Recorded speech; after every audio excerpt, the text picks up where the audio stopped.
तो plate separation 8 millimetre given है। Lower plate का पोटेंशियल अगर V है तो अपर प्लेट का पोटेंशियल V प्लस 136 वोल्ट, ये बता रहे हैं। और बोल रहे हैं when the electric field is switched off the drop is found to fall a distance of 2 millimetre in 36 second. तो 2 मिलीमीटर इन 36 सेकेंड में वो फॉल करता है with uniform speed. Find the charge on the drop, पहला part. दूसरा part है the number of electrons attach to this drop, given density of oil.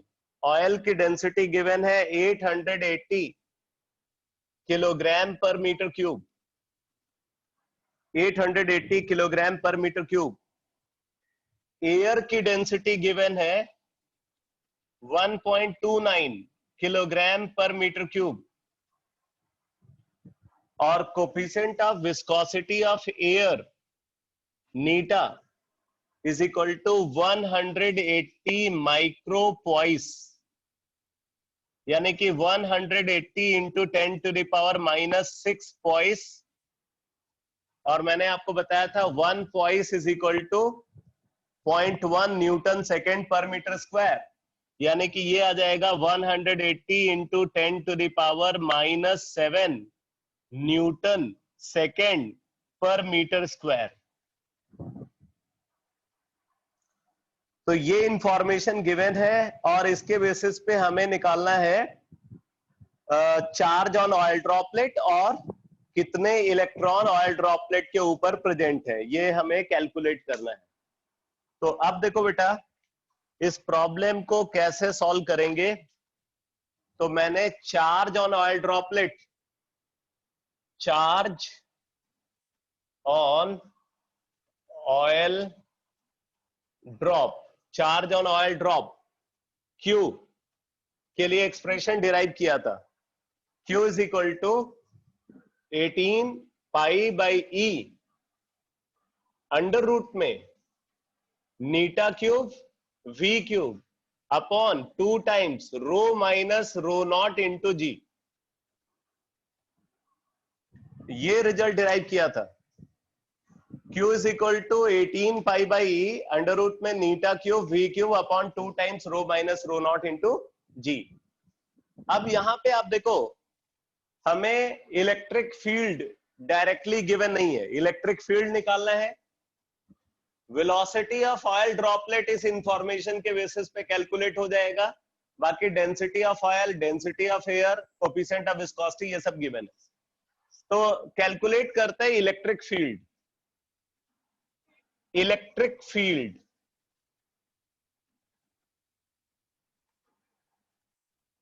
Capital E is equal to, आप देखो potential difference यहां पे 136 है अपॉन प्लेट सेपरेशन 8 मिलीमीटर।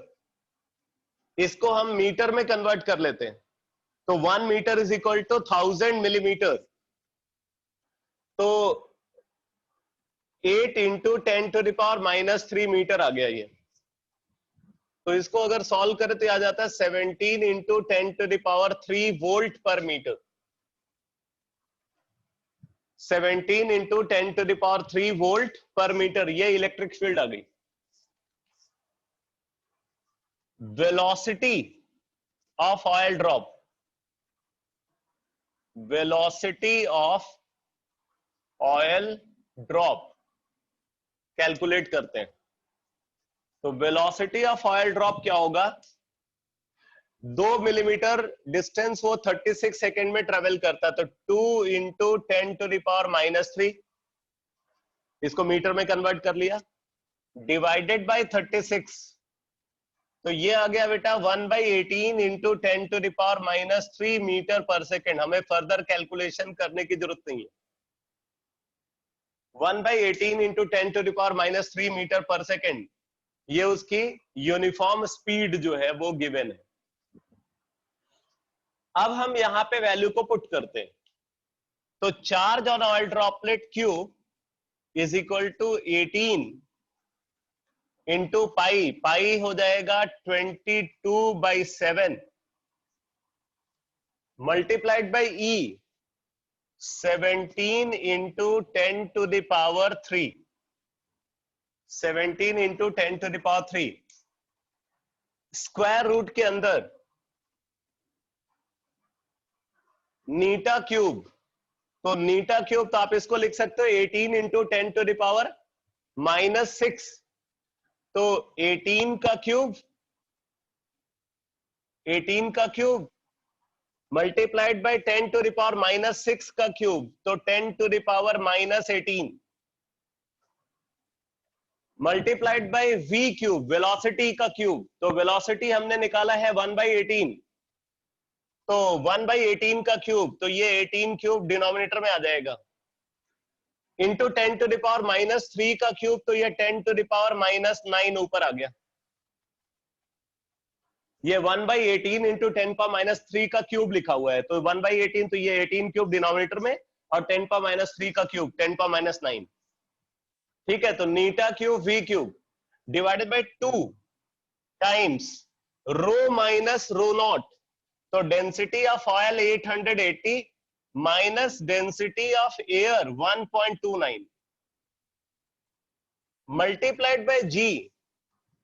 तो calculation को सिंप्लीफाई करने के लिए हम g value 10 metre per second square ले लेते,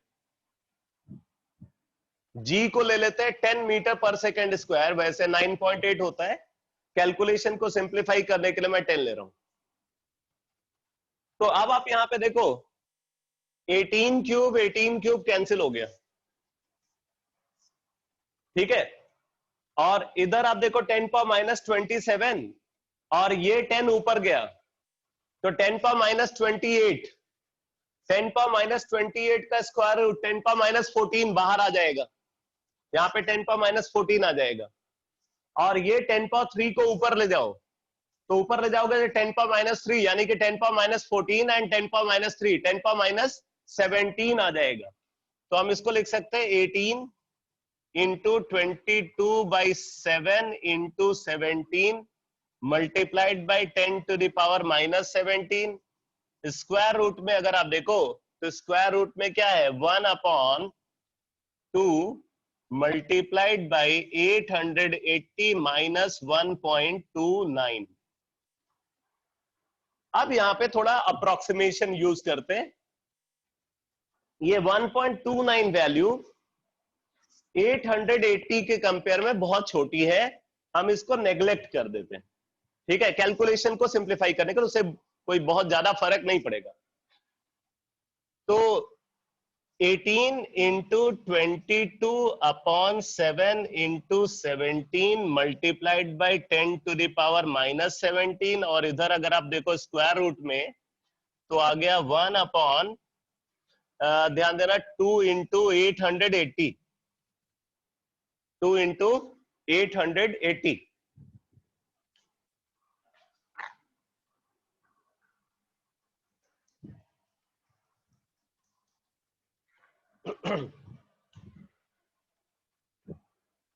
अब देखो बेटा, तो 2 इंटू 880 है, तो यहां पे अगर आप 8 इंटू 110 लिख सकते हो इसको, 8 इंटू 110, और 8 इंटू 16 का स्क्वायर रूट 4 बाहर आ जाएगा, तो आप इसको लिख सकते हो Q is equal to 18 into 22/7 into 17, 4 हमने ले लिया बाहर, ठीक है, इंटू 10⁻⁻17, और इधर स्क्वायर रूट में अभी प्रेजेंट है 110, 110 यहाँ पे प्रेजेंट।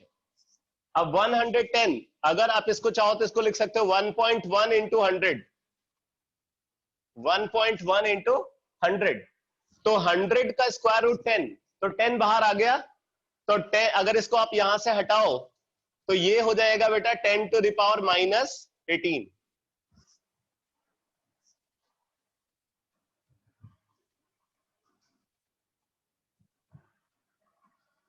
तो अब अगर आप देखो तो ये आ गया 1/1.1, तो 1/1.1 कितना आ जाएगा, ये आ जाएगा 0.9 समथिंग, 0.909।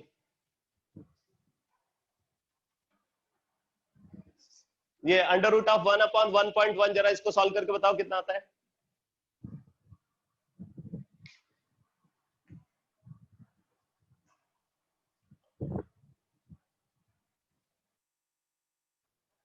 वन ले ले, चलो कोई बात नहीं, ले लो वन।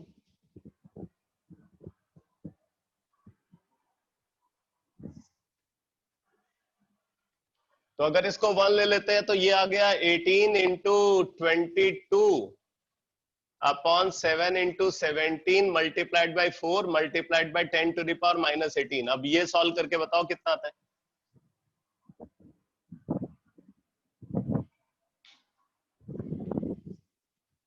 ये सॉल्व करके बताओ कितना आता है।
(8.31 into 10 to the power 0.831 into 10⁻⁻18). ये अप्रोक्सीमेटली जब आप इसको सॉल्व करोगे बेटा, ये आ जाता है 8 into 10 to the power -19 approximately. Approximately आ जाएगा 8 into 10 to the power -19 coulomb. हाँ ठीक है, तो Q आ गया 8 into 10 to the power -19 coulomb. अब देखो हमें पता है Q इज इक्वल टू, अब ये second part, number of electron present on oil droplet पूछा जा रहा है। तो हमें पता है Q is equal to NE, Q is equal to NE। तो N क्या हो जाएगा, N is equal to Q by E। तो N हमें निकालना है, Q निकाल लिया 8 इंटू 10 to the power -19 और इलेक्ट्रॉनिक चार्ज है 1.6 इंटू 10 to the power -19। तो आप अगर इसको सॉल्व करोगे तो ये आ जाएगा बेटा 5, ये आ जाएगा 5। तो ऑयल ड्रॉपलेट पे कितने इलेक्ट्रॉन्स प्रेजेंट है, 5 electron present on oil droplet, 5 electron present on oil droplet.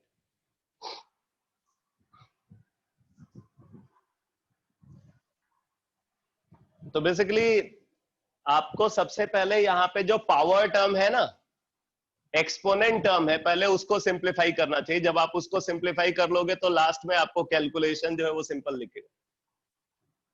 आप वो एक्सपोनेंट को देख करके, बड़ी बड़ी पावर टर्म को देख करके आप डर गए। आ गया समझ में सबको?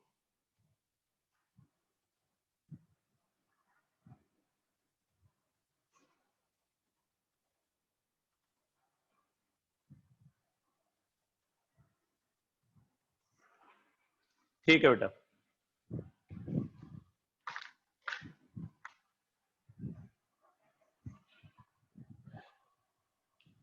एक क्वेश्चन आप खुद की प्रैक्टिस के लिए नोट कर लो, लिखो, in an oil drop experiment, in an oil drop experiment the terminal velocity of oil droplet in an oil drop experiment the terminal velocity of oil droplet was observed to be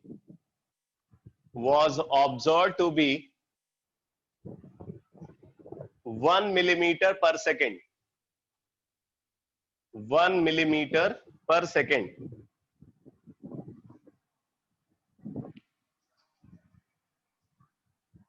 If the density of oil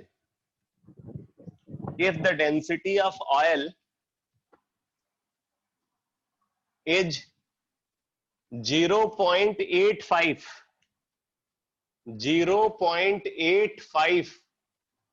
ग्राम पर centimetre cube, वहां पे unit kilogram per metre cube थी, यहां पे ग्राम पर centimetre cube given है.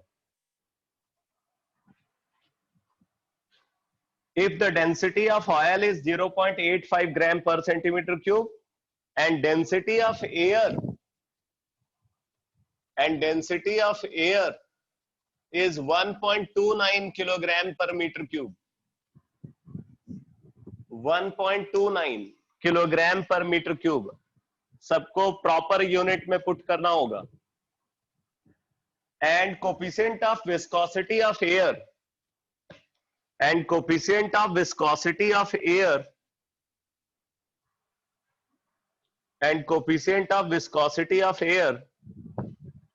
neta is equal to 1.83 into 10 to the power minus 5 Newton second per meter square. Newton second per meter square.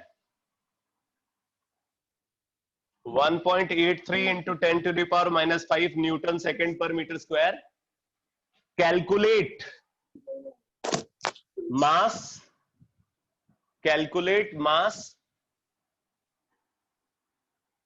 and the radius of the oil droplet. Calculate mass and the radius of oil droplet. Calculate mass and the radius of oil droplet. तो आपको oil droplet का radius निकालना है और मास निकालना है. अब radius निकालने के लिए मैंने डायरेक्ट एक फॉर्मूला बताया हुआ है, आप उस फॉर्मूला को सीधे यूज कर सकते हो रेडियस डिटर्मिनेशन के लिए. और रेडियस अगर आ जाएगा तो रेडियस से आप उसका वॉल्यूम निकाल लोगे 4/3 पाई आर क्यूब, और वॉल्यूम को ऑयल की डेंसिटी से मल्टीप्लाई करके मास निकाल लोगे. ठीक है, तो मैं आपको आंसर बता देता हूं, आप खुद वेरीफाई कर लेना. रेडियस है 3.15 into 10 to the power minus 6 metre. 3.15 into 10 to the power minus 6 metre. और मास गिवन है बेटा 1.1 into 10 to the power minus 13 kilogram. 1.1 into 10 to the power minus 13 kilogram. तो सॉल्व कर लोगे ना इस क्वेश्चन को?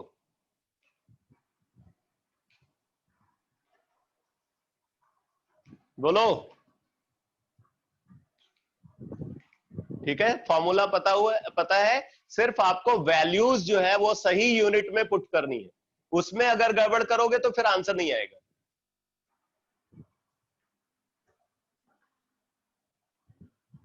आपको सारी वैल्यूज एसआई यूनिट में ही पुट करनी है. और जी वैल्यू यहां पे भी 10 मीटर पर सेकेंड स्क्वायर ले लेना.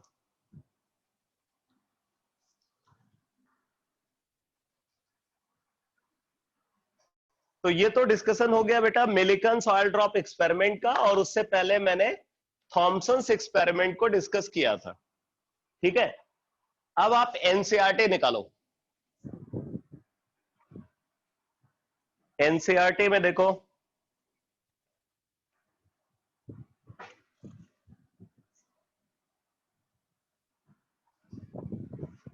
पेज नंबर 32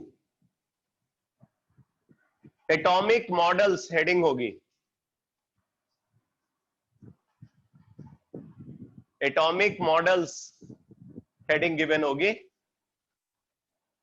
हाँ कोई बात नहीं, मैं वेट कर लेता हूँ।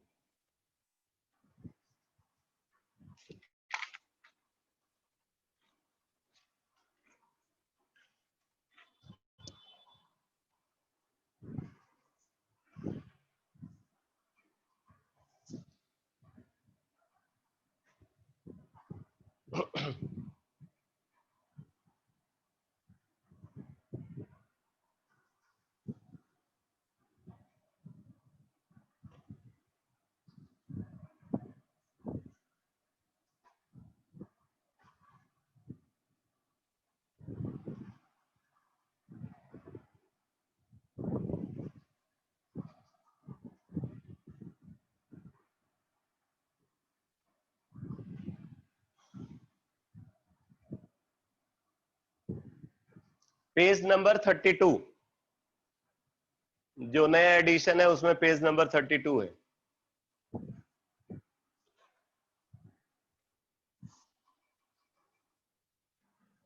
ओल्ड एडिशन में पेज नंबर 29।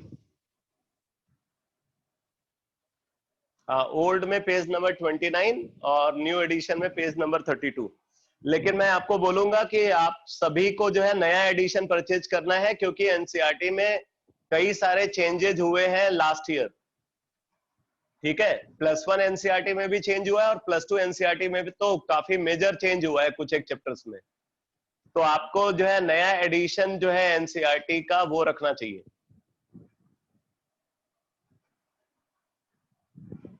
नहीं तो ये पुराना एडिशन ही होगा बेटा, क्योंकि आप बता रहे हो पेज नंबर 29, तो ये ओल्ड एडिशन में है पेज नंबर 29। न्यू एडिशन में पेज नंबर 32 है।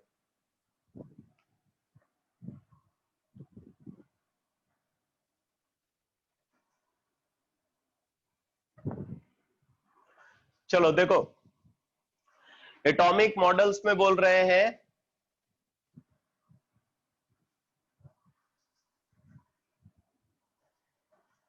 अगर लेटेस्ट है तो फिर आपको पेज नंबर 32 पे मिलेगा इंफॉर्मेशन, नहीं तो ओल्ड एडिशन है।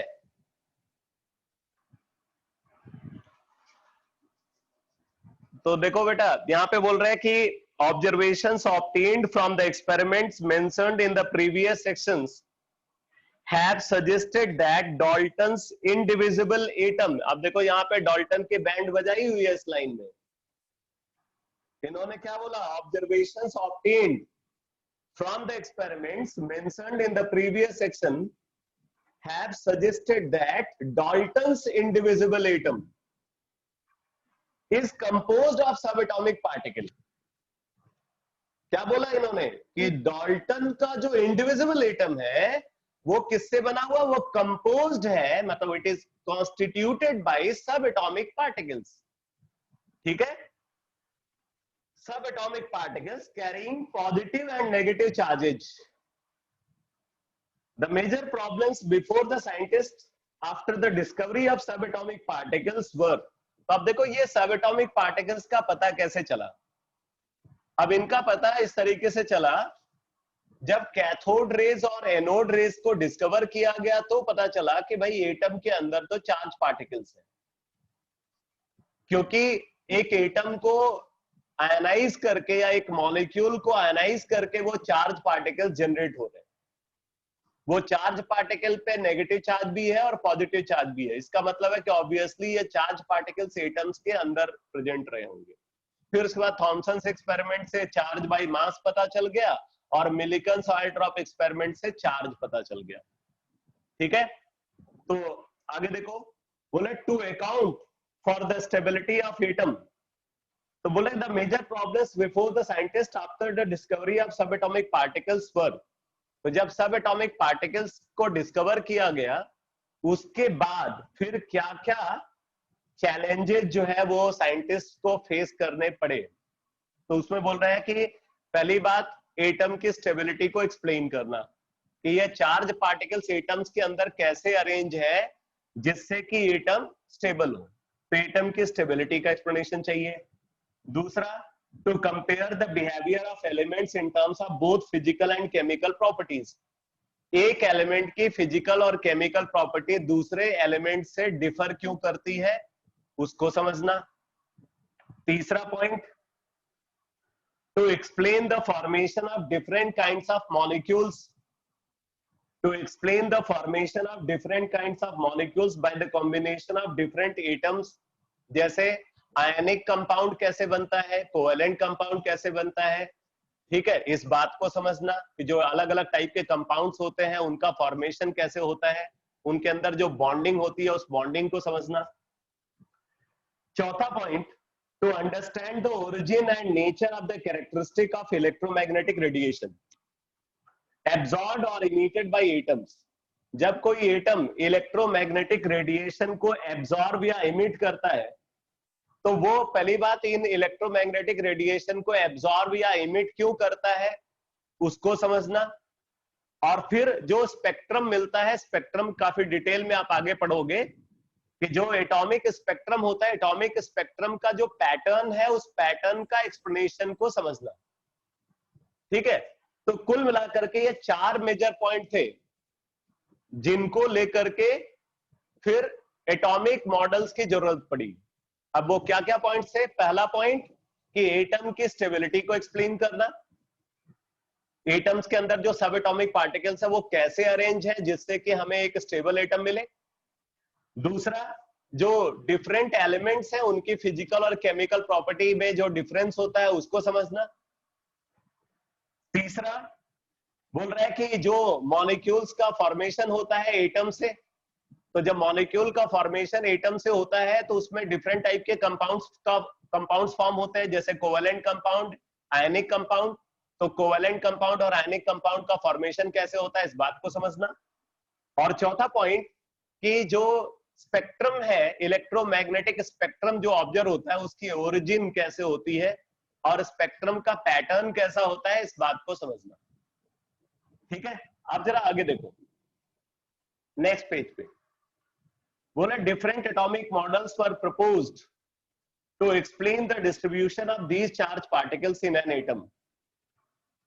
Although some of these models were not able to explain the stability of atoms, two of these models, one proposed by J.J. Thomson and the other proposed by Ernest Rutherford, are discussed below.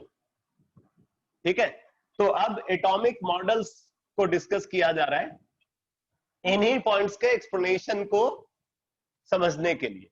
ये जो 4 points अभी आपने देखा उनको explain करने के लिए 1 bye 1 कई सारे एटॉमिक मॉडल डिस्कस में आए। उसमें पहले 2 एटॉमिक मॉडल को यहाँ पे कंसीडर कर रहे हैं, Thomson's atomic model and Rutherford's atomic model. ठीक है, तो पहले थॉमसन्स एटॉमिक मॉडल को डिस्कस कर रहे हैं, तो आप हेडिंग डालो Thomson's atomic model. Thomson's atomic model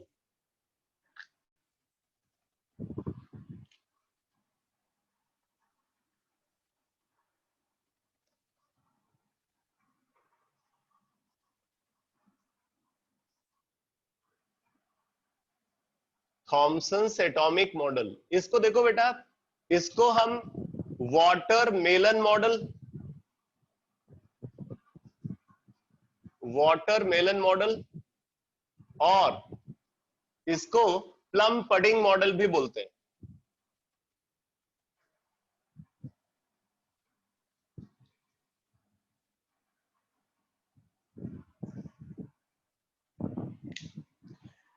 NCERT में तो लिखा हुआ है कि ये एटॉमिक मॉडल 1898 में एग्जिस्टेंस में आया। ठीक है, बट कुछ बुक्स में 1904 लिखा हुआ है, मैंने 1904 ही लिखवाया हुआ। खैर इससे कुछ फर्क नहीं पड़ता, एटॉमिक मॉडल एग्जिस्टेंस में है ये सबको पता है। तो मैं 1904 ही कंसिडर करके चल रहा हूं। 1904, ठीक है। अब जरा इस एटॉमिक मॉडल के बैकग्राउंड की बात को समझो। बात है 1904, ईयर 1904 की। उस समय जो फिजिसिस्ट और केमिस्ट एटम्स की एनालिसिस पे काम कर रहे थे, उन्होंने तब तक जो डेवलपमेंट हुए उन डेवलपमेंट्स के बेसिस पे क्या क्या ऑब्जर्व किया, पहले मैं आपको वो बताता हूं। तब तक लोगों को यह पता चल चुका था कि डाल्टन्स एटॉमिक थियरी गलत है, एटम इनडिविजिबल नहीं है बल्कि एटम डिविजिबल है। उसके बाद जो कैथोड रेज और एनोड रेज की डिस्कवरी हुई, कैथोड रेज और एनोड रेज की डिस्कवरी से यह कंफर्म हो गया कि एटम के अंदर कुछ सब एटॉमिक पार्टिकल्स हैं, मतलब एटम सब एटॉमिक पार्टिकल से बना है, और उन सब एटॉमिक पार्टिकल्स पे पॉजिटिव चार्ज और नेगेटिव चार्ज प्रेजेंट है। ठीक है, उन सब एटॉमिक पार्टिकल्स पे पॉजिटिव और नेगेटिव चार्ज प्रेजेंट है। अब बात आती है कि वो पॉजिटिव और नेगेटिव चार्ज पार्टिकल्स एटम्स के अंदर कैसे अरेंज्ड हैं जिससे कि हमें एक स्टेबल एटम मिले। अब स्टेबल एटम की पिक्चर, स्टेबल एटम की बात क्यों आ रही है, जरा इस बात को समझो। क्योंकि सबको पता है कि मैटर जो है वो एटॉमिक कॉन्स्टिट्यूएंट से बना है। अगर जो बेसिक कॉन्स्टिट्यूएंट है मैटर का, अगर वो कॉन्स्टिट्यूएंट अनस्टेबल होगा तो ऑब्वियसली मैटर का हर फॉर्म अनस्टेबल होगा। बट ऐसा है नहीं, मैटर के डिफरेंट फॉर्म जो है वो नेचर में स्टेबल फॉर्म में एग्जिस्ट करते हैं, वो स्टेबल तरीके से एग्जिस्ट करते हैं। इसका मतलब कि मैटर का जो कॉन्स्टिट्यूएंट है एटम, उसको भी स्टेबल होना चाहिए। यानी कि सबसे बेसिक बात यह आती है कि हमें ऐसा एटॉमिक मॉडल चाहिए जो स्टेबल हो। तो आप देखो हुआ क्या, उस समय जो साइंटिफिक कम्युनिटी थी, उस कम्युनिटी में लोगों ने बैठ करके डिसाइड किया कि अब हमें एटॉमिक मॉडल की जरूरत है जो इन सारी चीजों को एक्सप्लेन करे। मतलब डाल्टन्स ने जो इंडिविजुअल एटम की बात की, वो इंडिविजुअल एटम वाली थियरी वो पीछे छूट गई। लोगों को पता चल गया कि भाई एटम डिविजिबल है, तो एटम के अंदर का अरेंजमेंट कैसा हो जिससे कि हमें एक स्टेबल एटम मिले, प्लस उस समय जो एटम की जो प्रॉपर्टीज नोन थी उन प्रॉपर्टीज का एक्सप्लेनेशन भी चाहिए था। तो इस बात को लेकर के लोगों ने मिलकर के डिसाइड किया कि एक पर्टिकुलर दिन जो है एक कॉन्फ्रेंस कॉल करते हैं, उसमें जितने भी फेमस फिजिसिस्ट और केमिस्ट है सबको कॉल किया जाएगा और सबको सफिशिएंट टाइम मिलेगा अपना अपना एटॉमिक मॉडल पे वर्क करने के लिए। ठीक है, और सबको ही वहां पे जो है उसको प्रॉपर टाइम अलॉटेड होगा, वो जो है अपना एटॉमिक मॉडल को आकर के वहां पे प्रेजेंट करेगा, उसके पीछे जो टेक्निकलिटीज इन्वॉल्व है उन टेक्निकलिटीज को एक्सप्लेन करेगा, जो क्रॉस क्वेश्चनिंग होगी वो क्रॉस क्वेश्चनिंग का वो प्रॉपर एक्सप्लेनेशन देगा, और जिसका एटॉमिक मॉडल इन सारी बातों को इफेक्टिवली एक्सप्लेन कर देता है, ठीक है, उसके एटॉमिक मॉडल को एक्सेप्ट किया जाएगा, और जिसका एटॉमिक मॉडल एक्सेप्टेबल होगा उसको नोबेल प्राइज मिलेगा। तो मैं आपको बात बता रहा हूं 1904 की, जब इस कॉन्फ्रेंस को ऑर्गेनाइज किया गया, तो जितने भी फेमस फिजिसिस्ट और केमिस्ट उस टाइम पे थे सबको लेटर जो है भेजा गया, और लेटर का जो एम था वो एम सबको बता दिया गया कि आपको अपना एटॉमिक मॉडल बनाना है या एटॉमिक मॉडल को आकर के यहाँ पे प्रेजेंट करना है, और फिर आपसे जो क्रॉस क्वेश्चनिंग होगी आपको उसको आंसर करना है। अगर आपका एटॉमिक मॉडल उन सारी चीजों को इफेक्टिवली एक्सप्लेन कर देता है तो आपको नोबेल प्राइज मिलेगा। अब देखो, अब लोगों ने क्या किया, सबने अपने अपने तरीके से एटॉमिक मॉडल बनाया, अलग अलग सोच के साथ। कुछ लोगों ने यह सोचा कि हम एटॉमिक मॉडल को इतना कॉम्प्लिकेटेड बना देते हैं कि किसी को एटॉमिक मॉडल समझ में ही ना आए, इतना कॉम्प्लिकेटेड हो वो समझ में ना आए किसी को, और अगर एटॉमिक मॉडल समझ में नहीं आएगा तो हमसे कोई क्वेश्चनिंग करेगा ही नहीं, और हमारा एटॉमिक मॉडल एक्सेप्ट कर लिया जाएगा और हमें नोबेल प्राइज मिल जाएगा। तो कुछ लोगों ने बहुत ही कॉम्प्लिकेटेड तरीके से एटॉमिक मॉडल को मतलब वो बनाया और उस एटॉमिक मॉडल को वहां पे आकर के प्रेजेंट किया, और कुछ लोगों को देख करके ऐसा लगता था जैसे उन्होंने कुछ काम किया ही नहीं, बस ऐसे ही मुंह उठाए चले आए और आकर के वहां पे बैठ गए। अब उसमें थॉमसन भी थे। सब हर साइंटिस्ट को एक प्रॉपर जो है वो सीट अलॉट की गई थी, वहां पे उनकी नेम प्लेट लगी हुई थी, ठीक है, कि हर किसी को अपने जगह पे ही जाकर के बैठना है। तो थॉमसन को भी एक जगह अलॉटेड थी। थॉमसन ने क्या किया, थॉमसन जो है घर से निकले, रास्ते में उन्होंने एक वाटरमेलन लिया, घर से एक नाइफ लेकर के वो घर से ही निकल गए थे, और फिर उसके बाद वो वाटरमेलन और वो नाइफ बड़ी सी, ठीक है, उसको लेकर के जहां पे उनको जो जगह अलॉट की गई थी वहां पे जाकर के उन्होंने वाटरमेलन जो है टेबल पे रख दिया और बगल में चाकू रख दी। और थॉमसन जो है वैसे ही अजीब से जो है वो दिखते थे, उनके बाल जो है बड़े बड़े थे, लोगों को लगा कि जैसे कोई पागल आ गया हो, और ये जो है गलती से आकर के यहाँ बैठ गया। अब थॉमसन का जो हाव भाव था उसको देख करके लोगों को लगा कि भाई ये तो नॉर्मल पर्सन नहीं दिखता। तो कुछ लोग तो डर के मारे कि क्योंकि बगल में चाकू रखी हुई थी तो इसलिए जो है 2-3 सीट तो वैसे ही खाली हो गई कि ये बंदा पता नहीं क्या करने वाला है। अब उसके बाद क्या है, एक एक को कॉल किया जाता था कि भाई अब आप आइए, आप अपना एटॉमिक मॉडल को प्रेजेंट करिए। तो सबको जो है टाइम अलॉटेड था कि भाई आपको इतने टाइम में, मैक्सिमम जो है इतने टाइम में आपको अपना एटॉमिक मॉडल को प्रेजेंट करना है, उसके बाद जो है फिर क्वेश्चनिंग होगी, ठीक है।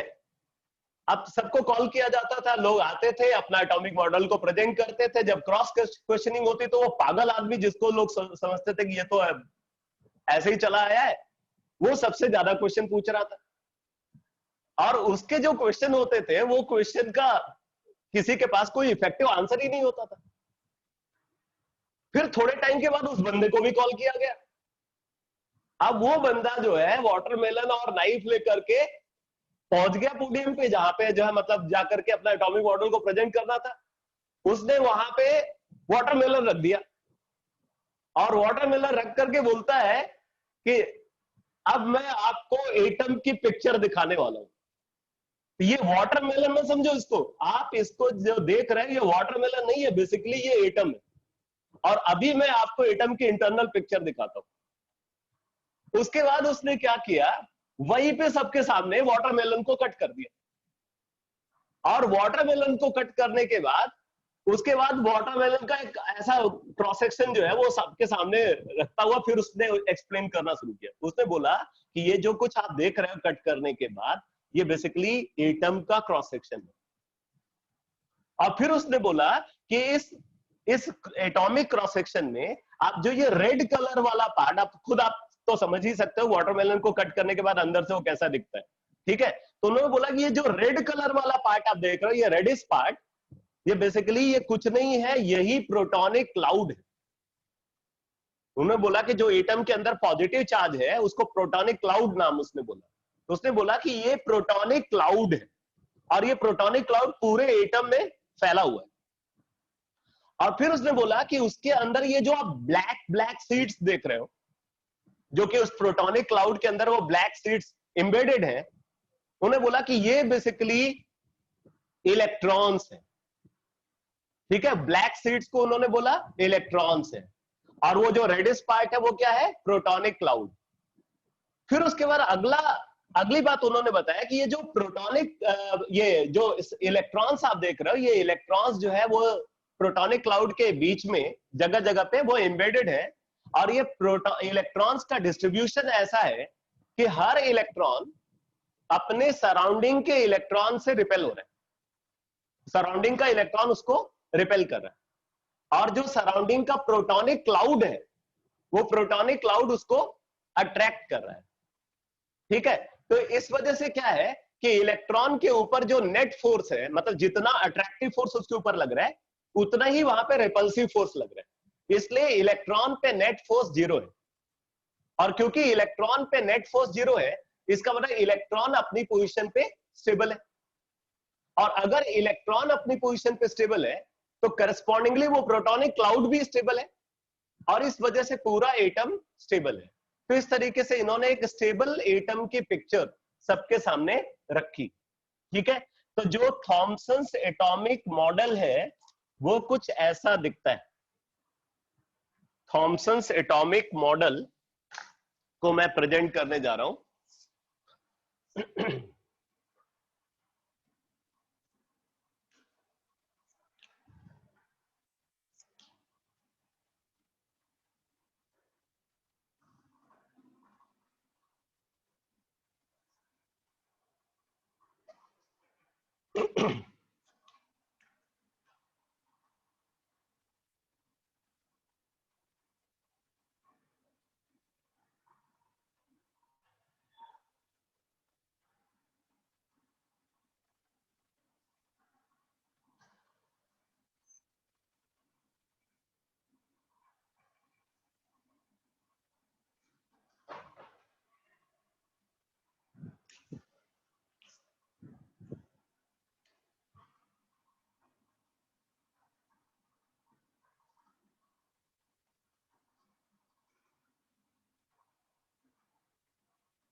ये है एटम थॉमसन के हिसाब से।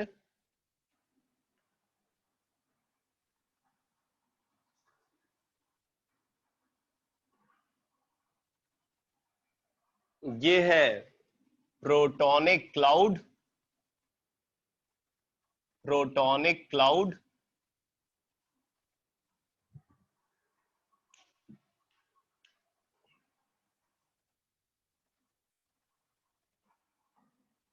और ये है इलेक्ट्रॉन।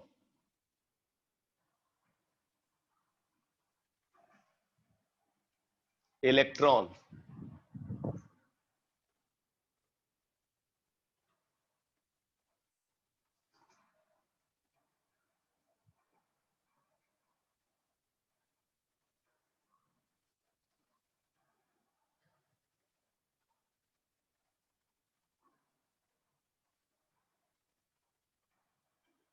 हाँ फट्टेबाजी था और क्या, जो कुछ गलत है सब फट्टेबाजी ही है।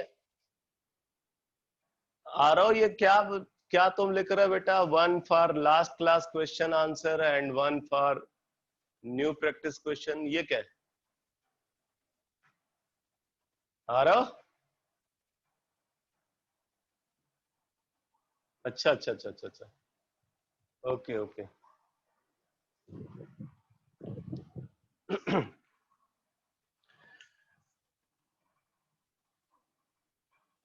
तो ये है Thomson's atomic model.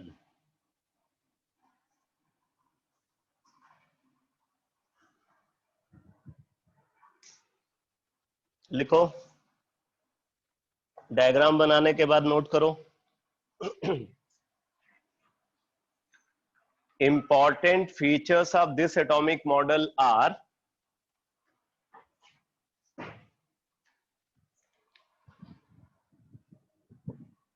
important features of this atomic model are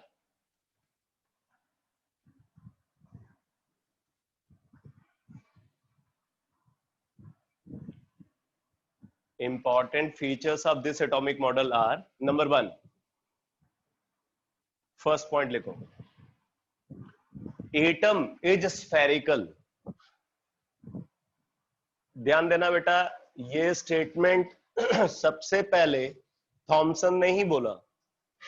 spherical atom की बात सबसे पहले थॉमसन ने ही डिफाइन की, ठीक है। और ये आज भी जो हम एटॉमिक मॉडल कंसीडर करते हैं उसमें हम स्फेरिकल एटम की ही बात करते हैं। अब आप बोलोगे स्फेरिकल एटम ही क्यों? ठीक है, क्योंकि जो स्फीयर होता है, स्फीयर जितने भी ऑब्जेक्ट्स नेचर में ऑब्जर्व होते हैं उनमें सबसे ज्यादा symmetrical object, most symmetrical object है स्फेरिकल स्फीयर। और स्फीयर के बारे में एक बात और बता दूं, स्फीयर के अंदर infinite number of element of symmetries होती है। बाकी कोई भी ऑब्जेक्ट आप देखोगे सब में जो है limited number of element of symmetries होती है। स्फीयर अकेला ऐसा ऑब्जेक्ट है जिसमें इनफाइनाइट एलिमेंट ऑफ सिमेट्रीज होती है, इसीलिए इसको मोस्ट सिमेट्रिकल ऑब्जेक्ट बोला जाता है, ठीक है। और एक नेचर में, एक नेचर का लॉ है, नेचुरल लॉ बोल सकते हो आप, कि नेचर में जो ऑब्जेक्ट जितना सिमेट्रिकल होता है वो उतना स्टेबल होता है, इसीलिए जो भी नेचुरल ऑब्जेक्ट्स आपको मिलेंगे, मतलब जिनसे पूरा मैटर बना होगा, वो सब आपको स्फेरिकल ही मिलेंगे। एक स्फेरिकल शेप के पीछे एक और लॉजिक है, वो भी मैं आपको बता देता हूं। वो लॉजिक ये है कि स्फीयर का जो सरफेस एरिया होता है, ठीक है, एक गिवन वॉल्यूम के करस्पॉन्डिंग, अगर हम स्फीयर का सरफेस एरिया को कंसीडर करें तो स्फीयर का सरफेस एरिया मिनिमम होता है। जितने भी ऑब्जेक्ट्स हैं उनमें स्फीयर का जो सरफेस एरिया होता है वो मिनिमम होता है, और सरफेस एरिया मिनिमम होने की वजह से इसकी जो सरफेस एनर्जी होती है वो मिनिमम होती है। मिनिमम सरफेस एरिया है इसलिए इसकी मिनिमम सरफेस एनर्जी है, और मिनिमम सरफेस एनर्जी होने की वजह से इसकी स्टेबिलिटी मैक्सिमम होती है। अब भाई ऑब्वियसली थॉमसन जो है एक इंटेलिजेंट पर्सन थे, उनको ये सारी बातों का पता था, ठीक है, तो इसलिए उन्होंने स्फेरिकल शेप एटम के बारे में, जो उन्होंने एटम का जो शेप के बारे में सोचा वो स्फेरिकल शेप के बारे में सोचा, ठीक है, इसलिए उन्होंने बोला कि एटम इज स्फेरिकल। ठीक है, तो पहला पॉइंट थॉमसन एटॉमिक मॉडल का क्या है, atom is spherical. Second point note करो, atom is filled by atom is filled by atom is filled by protonic clouds. Atom is filled by protonic clouds. Atom is filled by protonic clouds.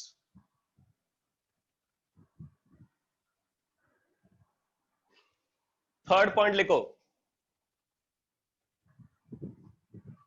electrons are embedded. Electrons are embedded. Spelling देख लेना, EMBEDDED. Electrons are embedded. Embedded मतलब धसे हुए. Electrons are embedded in between the protonic clouds.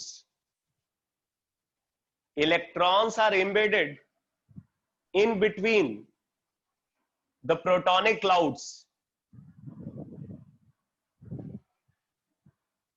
Electrons are embedded in between the protonic clouds.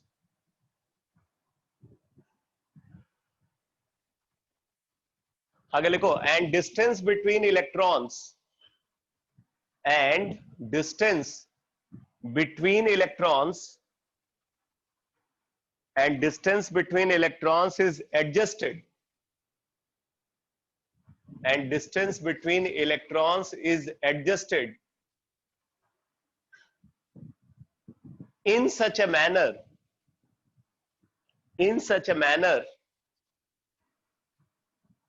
and distance between electrons is adjusted in such a manner that the net force on the electron is zero. In such a manner that the net force on electron is zero, due to which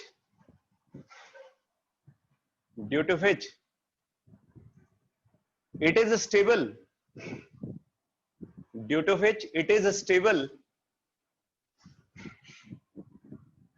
at its own position.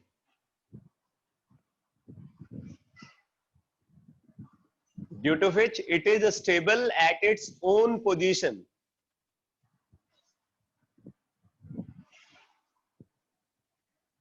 आगे लिखो, correspondingly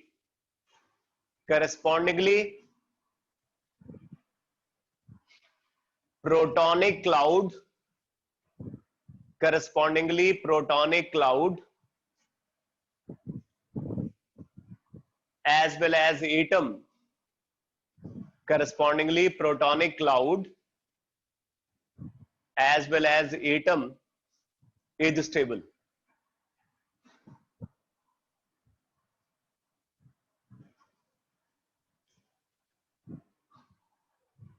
correspondingly protonic cloud as well as atom is stable.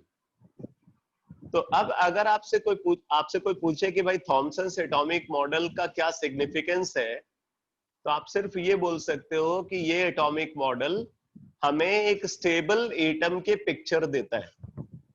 यहाँ पे जो atom का जो arrangement बताया गया है वो अरेंजमेंट एक स्टेबल एटम की पिक्चर देता है, ठीक है। बाकी अगर देखें एटम के जो फर्दर प्रॉपर्टीज है तो उनमें से किसी भी प्रॉपर्टीज का एक्सप्लेनेशन थॉमसन एटॉमिक मॉडल से हमें मिल नहीं पाता, ठीक है। जो अभी आपने 4 क्वेश्चन देखे थे, 4 पॉइंट्स जिनको लेकर के एटॉमिक मॉडल की बात हुई, उनमें से सिर्फ स्टेबिलिटी वाला पॉइंट को ही एटॉमिक मॉडल एक्सप्लेन कर पाता है। बाकी कुछ भी जो जैसे एटम की फिजिकल मतलब एलिमेंट की फिजिकल और केमिकल प्रॉपर्टीज का एक्सप्लेनेशन है, जो एटम्स मिल करके जो मॉलिक्यूल का फॉर्मेशन करते हैं, फिर मॉलिक्यूल यानी कि कंपाउंड का फॉर्मेशन होता है, कंपाउंड की जो फर्दर प्रॉपर्टीज होती हैं उनका एक्सप्लेनेशन इस एटॉमिक मॉडल के बेसिस पे हमें नहीं मिल पाता। इस एटॉमिक मॉडल के बेसिस पे हमें एटॉमिक स्पेक्ट्रम का एक्सप्लेनेशन नहीं मिल पाता। मतलब ये एटम की किसी भी प्रॉपर्टी को एक्सप्लेन नहीं कर पाता एक्सेप्ट स्टेबिलिटी, ठीक है। तो ये थॉमसन एटॉमिक मॉडल की लिमिटेशन है। तो ऑब्वियसली क्योंकि ये एटॉमिक मॉडल सही नहीं है, इसलिए फर्दर दूसरे एटॉमिक मॉडल पे काम किया गया। तो अब अगला एटॉमिक मॉडल को डिस्कस करने से पहले एक बार हम लोग फिर से एनसीईआरटी में देखते हैं कुछ और इंफॉर्मेशन। देखो, थॉमसन्स मॉडल ऑफ एटम जो एनसीईआरटी में गिवन है उसको भी रीड करते हैं। तो देखो बेटा क्या गिवन है, बोल रहा है J Thomson in 1898 proposed that an atom possesses a spherical shape। इन्होंने बोला कि एटम का शेप कैसा है, spherical. Atom possesses a spherical shape, radius approximately 10⁻⁻10 metre. मतलब एटम का जो रेडियस है वो 1 एंगस्ट्रॉम ऑर्डर का होता है। कौन सा पॉइंट रिपीट करना है Veerpal?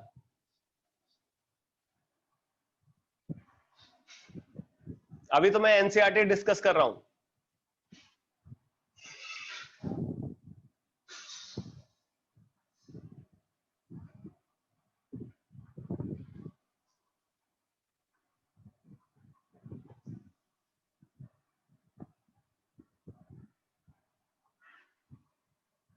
Last point of atomic model, सिर्फ एक्सप्लेनेशन चाहिए ना, वो इंफॉर्मेशन नोट तो कर लिया है। ओके, तो लास्ट पॉइंट में, एटॉमिक मॉडल के लास्ट पॉइंट में इन्होंने क्या बोला? इन्होंने बोला कि electrons are embedded between protonic clouds. तो इलेक्ट्रॉन जो है वो प्रोटॉनिक क्लाउड्स के बीच में एम्बेडेड है। अब बोल रहा है कि जैसे एक इलेक्ट्रॉन को आप देखो, फॉर एग्जाम्पल अगर हम इस इलेक्ट्रॉन को कंसिडर करें, अब इस इलेक्ट्रॉन पे क्या होगा, ये इलेक्ट्रॉन जो सराउंडिंग के इलेक्ट्रॉन्स है, सराउंडिंग के इलेक्ट्रॉन्स इसको रिपेल कर रहे हैं, ठीक है, ये सब इसको रिपेल कर रहे हैं। और क्या है, ये जो सराउंडिंग का प्रोटॉनिक क्लाउड है वो इसको अट्रैक्ट कर रहे हैं।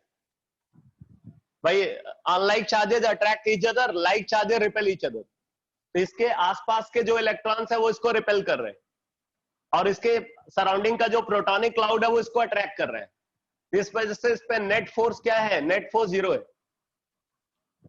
और क्योंकि यहाँ पे नेट फोर्स 0 है, इसका मतलब हर इलेक्ट्रॉन अपनी पोजीशन पे स्टेबल है। और अगर इलेक्ट्रॉन अपनी पोजीशन पे स्टेबल है तो उसी के करस्पॉन्डिंग प्रोटॉनिक क्लाउड भी स्टेबल है। और अगर इलेक्ट्रॉन और प्रोटॉनिक क्लाउड स्टेबल है तो ऑब्वियसली ये पूरा एटम स्टेबल है। तो इस तरीके से ये हमें एटम की स्टेबिलिटी के बारे में बताता है। बट एटम की जो अदर प्रॉपर्टीज है, उन प्रॉपर्टीज को ये एटॉमिक मॉडल एक्सप्लेन नहीं कर पाता, ठीक है। तो इस वजह से हमें फर्दर दूसरे एटॉमिक मॉडल की जरूरत पड़ी।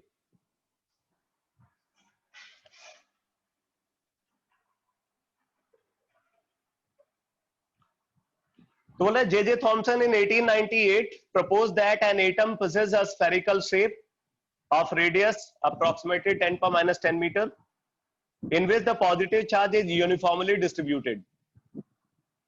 The electrons are embedded into it in such a manner as to give the most stable electrostatic arrangement. Many different names are given to this model. For example, plum pudding, raisin pudding, or watermelon.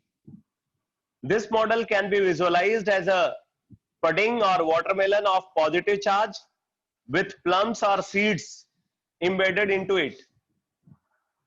An important feature of this model is that the mass of the atom is assumed to be uniformly distributed over the atom. तो क्योंकि पूरा प्रोटॉनिक cloud जो है atom में uniformly distributed है, इसका मतलब atom का पूरा मास जो है वो यूनिफॉर्मली डिस्ट्रीब्यूटेड.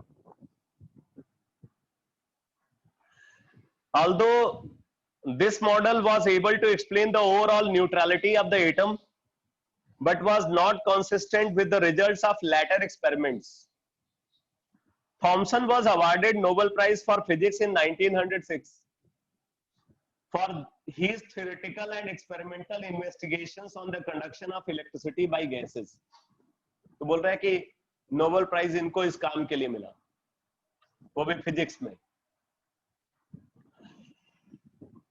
अब जरा ये जो बॉक्स में जो इंफॉर्मेशन गिवन है, ये इंफॉर्मेशन बहुत इंपॉर्टेंट है, क्योंकि इसको समझे बिना हम आगे रदरफोर्ड्स एक्सपेरिमेंट को नहीं समझ सकते और फिर रदरफोर्ड्स एटॉमिक मॉडल को नहीं समझ सकते. इसमें कुछ ऐसी इंफॉर्मेशन भी आपके सामने आने वाली है जिस पे क्वेश्चन बनते हैं, ठीक है, कॉम्पिटिटिव एग्जाम के पॉइंट ऑफ व्यू से. तो अब जरा देखो, बोला in the latter half of the 19th century different kinds of rays were discovered besides those mentioned earlier. जो रेज हमें पता चली वो कौन सी थी, कैथोड और एनोड रेज. उनके अलावा बोल रहे हैं कि और भी कई सारी रेज का पता चला. In the latter half of the 19th century, different kinds of rays were discovered. Besides those mentioned earlier, Wilhelm Röntgen, W. Röntgen, बड़ा इंपॉर्टेंट नेम है. आपने वो जो रेज की जो ये terms used in atomic structure और डिस्कवरर की जो एक लिस्ट बनाई है ना, उसमें आपको ये नाम भी लिखना है. इन्होंने बेसिकली डिस्कवर किया एक्स रेज को. एक्स रेज उस लिस्ट में आप नोट कर लो. एक्स रेज के डिस्कवरर कौन है? W Röntgen, ROENTGEN, W Röntgen. इन्होंने डिस्कवर किया एक्स रेज को. Wilhelm Röntgen in 1895 showed that when electrons strike a material, electron मतलब कैथोड रेज, मैंने बताया था कैथोड रेज की प्रॉपर्टीज में कि they can produce X rays. In 1895 showed that when electrons strike a material in the cathode ray tubes, produce rays which can cause fluorescence. अब वो जो रेज प्रोड्यूस होती हैं उनकी प्रॉपर्टी बता रहे हैं कि वो फ्लोरेसेंस प्रोड्यूस करती हैं. In the fluorescent materials placed outside the cathode ray tube. अगर कैथोड रे ट्यूब के बाहर कोई फ्लोरेसेंट मटेरियल है तो ये जब उस फ्लोरेसेंट मटेरियल से स्ट्राइक करती हैं तो वहां पे फ्लोरेसेंस प्रोड्यूस होती है. Since Röntgen did not know the nature of the radiation, क्योंकि रॉन्टजन को ये तो पता चल गया कि कोई रेडिएशन प्रोड्यूस होती है, लेकिन उसके नेचर के बारे में रॉन्टजन को पता नहीं था, तो इन्होंने इसका नाम एक्सरे रख दिया. जैसे बोलते ना किसी का नेम ना पता तो बोलते हैं XYZ, ऐसे बोलते ना XYZ. तो ऐसे ही इन्होंने उस रे का नाम, उस रे की प्रॉपर्टी, उसकी कैरेक्टरिस्टिक के बारे में इनको कुछ नहीं पता था. सिर्फ इनको ये पता चला कि कोई रे प्रोड्यूस हो रही है तो इन्होंने उसका नाम एक्स रे बोल दिया. और वो एक्स रे नेम आज भी कंसीडर होता है। तो वही बात यहाँ पे लिखी हुई है, since Röntgen does not know the nature of the radiation he named them x-rays and the name is still carried on. It was noticed that x-rays are produced effectively when electrons strike the dense metal anode. जब कोई electron या cathode particle hit करता है किसी metal target को, metal target के बारे में मैंने बताया था कि उसका मेल्टिंग पॉइंट हाई होना चाहिए और उसका वो हैवी मेटल होना चाहिए। It was noticed that X-rays are produced effectively when electrons strike the dense metal anode called targets. These are not affected by the electric and magnetic fields. अभी मैं ये सारे पॉइंट्स लिखवा देता हूं आपको। And have a very high penetrating power. इनकी penetrating power बहुत ज्यादा है, ये इलेक्ट्रिक फील्ड और मैग्नेटिक फील्ड में डेविएट नहीं होती, डिफ्लेक्ट नहीं होती through the matter, and that is the reason that these rays are used to study the interior of the objects. ये तो आपको पता ही है एक्सरे का क्या यूज है कि जब बॉडी के अंदर कोई फ्रैक्चर हो जाता है, ठीक है, तो उसको लोकेट करने के लिए, उसको पता करने के लिए एक्सरे निकालते हैं उस पार्ट का। तो एक्सरे से क्लियर होता है कि फ्रैक्चर है या नहीं। These are not deflected by the electric and magnetic fields and have a very high penetrating power through the matter, and that is the reason that these rays are used to study the interior of the objects. These rays are of very short wavelength. इनका wavelength बहुत कम होता है, यहाँ पे approximately 0.1 nanometre बोल रहे हैं। 0.1 nanometre का मतलब 1 एंगस्ट्रॉम के आसपास। तो वैसे इनकी जो रेंज होती है ना वेवलेंथ की, वो 1 एंगस्ट्रॉम to 10 एंगस्ट्रॉम की रेंज होती है बेटा। 1 एंगस्ट्रॉम से लेकर के 10 एंगस्ट्रॉम तक की रेंज ये एक्सरेज की होती है, वेवलेंथ की range. And possess electromagnetic character, मतलब ये इलेक्ट्रोमैग्नेटिक रेडिएशन है, ये कोई मटेरियल पार्टिकल से कॉन्स्टिट्यूटेड रेज नहीं है। जैसे कैथोड और एनोड रेज तो मैटर से कॉन्स्टिट्यूटेड है, बट इनका अगर आप बिहेवियर देखोगे तो ये इलेक्ट्रोमैग्नेटिक रेडिएशन है, मतलब लाइट रेडिएशन का एक पार्ट है। ठीक है, तो आप नोट करो, लिखो characteristic of X rays, characteristic of X rays.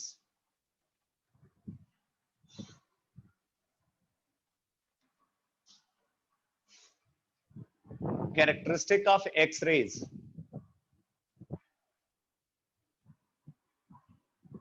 First point लिखो, they produce fluorescence, they produce fluorescence when they strike with a fluorescent material, when they strike with a fluorescent material।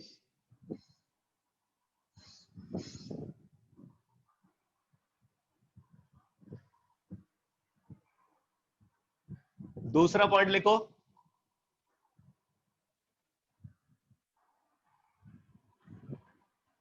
लिखो they are not deflected, they are not deflected inside the electric field and magnetic field, inside the electric field and magnetic field।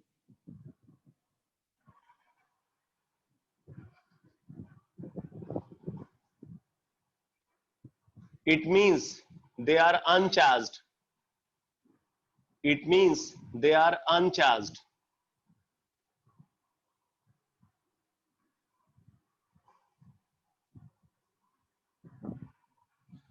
Next point लिखो, they can ionize the gas through which they pass।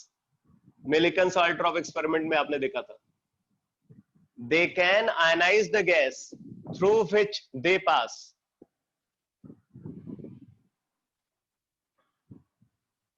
they can ionize the gas through which they pass।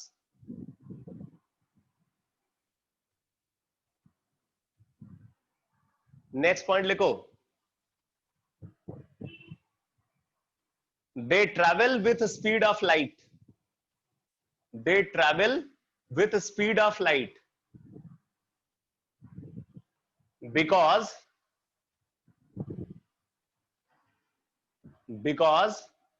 they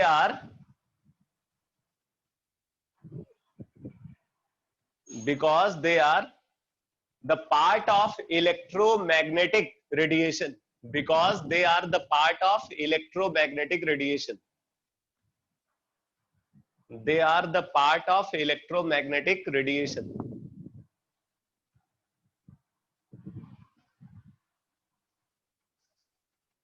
next point लिखो,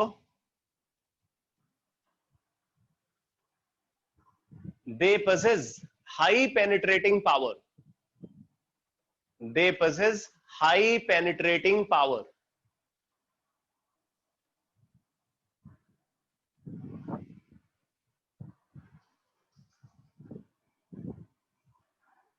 last point लिखो,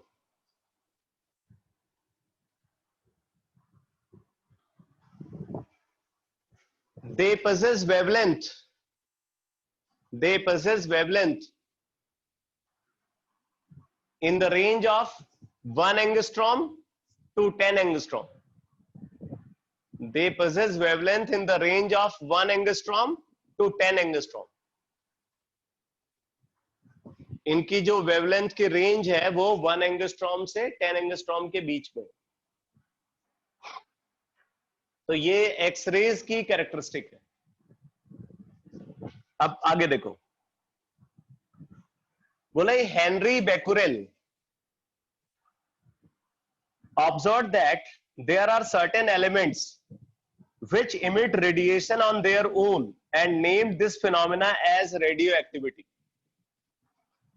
radio activity के बारे में मैंने पहले भी बताया हुआ है आपको. तो रेडियो एक्टिविटी फिनोमिना को सबसे पहले ऑब्जर्व किया हेनरी बेकुरेल ने, और इसी वजह से जब हम रेडियो एक्टिविटी को मेजर करते हैं तो रेडियो एक्टिविटी के मेजरमेंट के लिए एक यूनिट डिफाइंड है जिसको हम बेकुरेल बोलते हैं. बेकुरेल जो है वो रेडियो एक्टिविटी की एक यूनिट है. किसी भी रेडियो एक्टिव सैंपल की एक्टिविटी को अगर हमें मेजर करना है तो उसकी एक्टिविटी को मेजर करने के लिए कई सारी यूनिट्स डिफाइंड है. अब मैं आपको बताता हूं वो यूनिट्स कौन कौन से डिफाइंड है. एक तो बेकुरेल डिफाइंड है, एक रेडियो एक्टिविटी को मेजर करने के लिए एक यूनिट डिफाइंड है रदरफोर्ड. रदरफोर्ड भी रेडियो एक्टिविटी की एक यूनिट है. और रेडियो एक्टिविटी की एक यूनिट है क्यूरी. समझ में आया कि नहीं? बेकुरेल, रदरफोर्ड, क्यूरी, ये सब यूनिट्स हैं रेडियो एक्टिविटी की. और ये बेसिकली जो यूनिट्स हैं ये उन साइंटिस्ट के नेम के बेसिस पे के ऊपर डिफाइंड है जिन्होंने रेडियो एक्टिविटी के फील्ड में काम किया. जैसे आपने देखा कि बेकुरेल ने रेडियो एक्टिविटी फिनोमेना को सबसे पहले ऑब्जर्व किया. एक तरीके से रेडियो एक्टिविटी को डिस्कवर किया बेकुरेल ने. और रेडियो एक्टिविटी पे बहुत ज्यादा काम रदरफोर्ड ने भी किया है. इनफैक्ट रेडियो एक्टिव रेडिएशंस को ही यूज करके रदरफोर्ड ने अपना एक्सपेरिमेंट को परफॉर्म किया. जो स्कैटरिंग एक्सपेरिमेंट है वहां पे अल्फा रेस को उन्होंने यूज किया था. वो रेडियो एक्टिव एलिमेंट के डिसइंटीग्रेशन से ही प्रोड्यूस होने वाली रेज है. और क्यूरी फैमिली का तो बहुत बड़ा कंट्रीब्यूशन है रेडियो एक्टिविटी में. आपको पता होना चाहिए कि क्यूरी फैमिली के 3 मेंबर जो है वो इन्वॉल्व थे और जिनकी डेथ जो है बेसिकली रेडियो एक्टिविटी फील्ड में काम करते हुए हुई, क्योंकि वो लगातार जो खतरनाक हार्मफुल रेडिएशंस है उनके साथ एक्सपोज थे. इस वजह से कैंसर की वजह से उनकी डेथ हुई. ठीक है, तो रेडियो एक्टिविटी फील्ड में जिन जिन साइंटिस्ट ने काम किया है सबके नाम पे यूनिट्स डिफाइंड. सबसे छोटी यूनिट जो रेडियो एक्टिविटी की है वो बेकुरेल है, क्योंकि इनका कंट्रीब्यूशन क्या है? इनका कंट्रीब्यूशन सिर्फ रेडियो एक्टिविटी को डिस्कवर किया है. रदरफोर्ड का कंट्रीब्यूशन और ज्यादा है, तो रदरफोर्ड के नाम पे उससे बड़ी यूनिट डिफाइंड है. और सबसे बड़ा कंट्रीब्यूशन क्यूरी फैमिली का है, तो सबसे बड़ी यूनिट जो रेडियो एक्टिविटी की डिफाइंड है वो क्यूरी होती है. ठीक है, मैं आपको यहाँ पे बता देता हूँ, ये आगे न्यूक्लियर केमिस्ट्री और न्यूक्लियर फिजिक्स पढ़ोगे तो उसमें आएगा ये सारा डिस्कशन। रेडियो एक्टिविटी की जो सबसे बड़ी यूनिट है वो क्यूरी है। 1 क्यूरी CI से रिप्रेजेंट करते हैं। 1 curie is equal to 3.7 into 10 to the power 10 becquerel। 1 curie is equal to 3.7 into 10 to the power 10 becquerel, and 1 Rutherford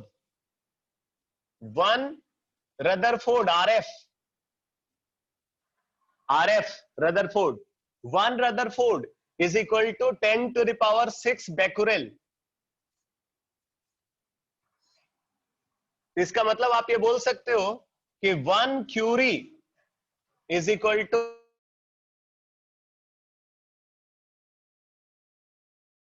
equal to 3.7 into 10 to the power 10 becquerel। और जो इसकी SI unit होती है, ये Curie मतलब जो रेडियो एक्टिविटी की जो SI यूनिट होती है उसको डिसइंटीग्रेशन पर सेकेंड बोलते हैं। तो this is equal to 3.7 into 10 to the power 10 disintegration per second. अभी मैं सिर्फ यूनिट बता रहा हूं, उससे ज्यादा अभी आप समझ पाओगे नहीं।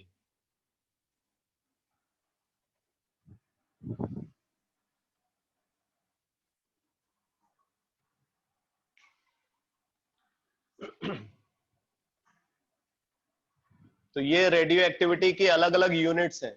SI यूनिट होती है इसकी डिसइंटीग्रेशन पर सेकेंड। एक सेकेंड में वो कितना डिसइंटीग्रेशन प्रोड्यूस कर रहा है, यह है disintegration per second. 1 disintegration per second is equal to 1 becquerel। 1 becquerel means 1 DPS, 1 disintegration per second।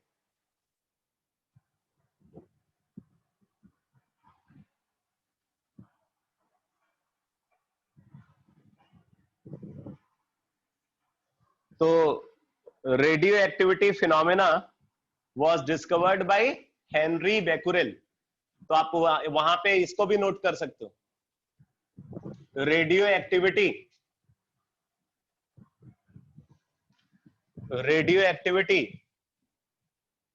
और उसके डिस्कवरर कौन है? H Becquerel, Henri Becquerel.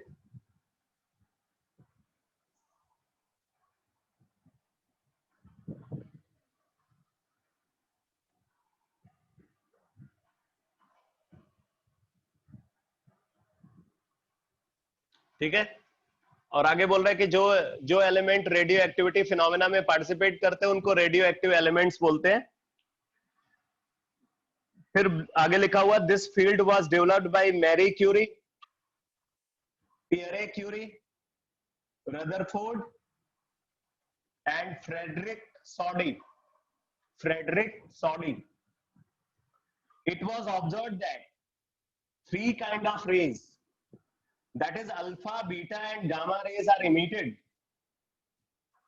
Rutherford found that alpha rays consist of high energy particles carrying 2 units of positive charge and 4 units of atomic mass. 4 units of atomic mass. He concluded that alpha particles are helium nuclei, as when alpha particles combined with 2 electrons yielded helium gas। अगर alpha particle को 2 electron मिल जाए तो helium gas produce हो जाती है। Beta rays are negatively charge particles similar to electrons. The gamma rays are high energy radiations like X rays. जैसे X radiations होती हैं वैसे ही गामा रेडिएशंस होती है। ठीक है, अब आप इसको इस तरीके से समझ सकते हो एक डायग्राम के बेसिस पे।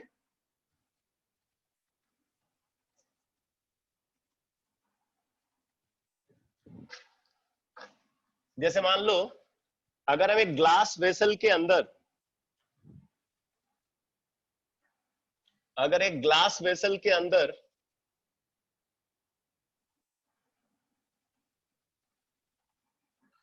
ग्लास वेसल मतलब लेड वेसल, ग्लास वेसल नहीं लेड वेसल। तो अगर हम एक थिक लेड वेसल को कंसीडर करें,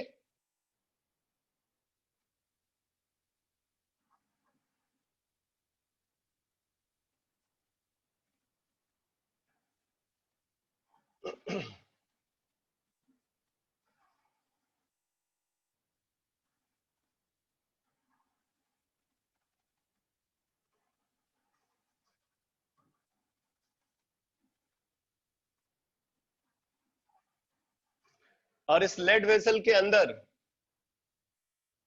रेडियो एक्टिव एलिमेंट को अगर फिल करते हैं, मान लो यहाँ पे कोई रेडियो एक्टिव सैंपल प्रेजेंट है,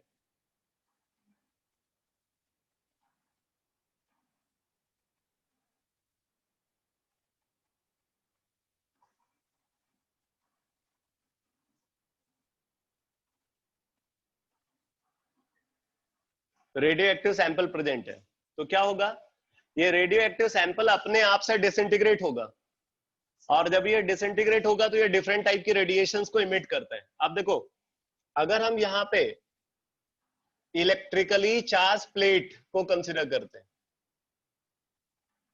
मान लो यहाँ पे इलेक्ट्रिकली चार्ज प्लेट को हमने कंसिडर किया हुआ है। अब ये इलेक्ट्रिकली चार्ज प्लेट कैसे है वो आप खुद समझ सकते हो, किसी बैटरी से इनको कनेक्ट करना पड़ेगा। अगर इस प्लेट के ऊपर पॉजिटिव चार्ज है और इस प्लेट के ऊपर नेगेटिव चार्ज है, यहाँ पे पॉजिटिव चार्ज है और यहाँ पे नेगेटिव चार्ज है, तो यहाँ पे ये ऑब्जर्व होता है कि कुछ रेज प्रोड्यूस होती हैं, जिनमें से कुछ ऐसी रेज हैं जो अनडेविएटेड पाथ को फॉलो करती है और सीधे बाहर निकल जाती है। ठीक है, कुछ रेज यहाँ पे प्रोड्यूस होती हैं जो इस इलेक्ट्रिक फील्ड के अंदर डेविएट नहीं होती, वो अनडेविएटेड पाथ को फॉलो करते हैं और सीधे बाहर निकल जाती हैं। इन रेज को बोला गया, इनको बोला गया बेटा गामा रेज। ये गामा रेज। कुछ रेज ऐसी भी है जो कि डिफ्लेक्ट होती है पॉजिटिव प्लेट की तरफ, और वो इस तरीके से बाहर निकलती, क्योंकि ये पॉजिटिव प्लेट की तरफ डिफ्लेक्ट हो रही हैं, इसका मतलब इन पे नेगेटिव चार्ज है, तो इन रेज को बोलते हैं बीटा रेज। Beta raise. और कुछ रेज ऐसी है जो डिफ्लेक्ट होती है टुवर्ड्स नेगेटिव चार्ज प्लेट, ये नेगेटिव चार्ज प्लेट की तरफ डिफ्लेक्ट होती है, इनको बोला गया अल्फा रेज।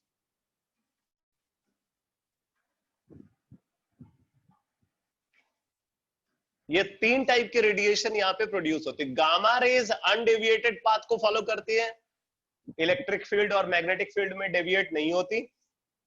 बीटा रेज पे नेगेटिव चार्ज होता है, इसलिए वो पॉजिटिव प्लेट की तरफ डिफ्लेक्ट हो जाती है, और अल्फा रेज पे पॉजिटिव चार्ज होता है, इसलिए वो नेगेटिव प्लेट की तरफ डिफ्लेक्ट होती है।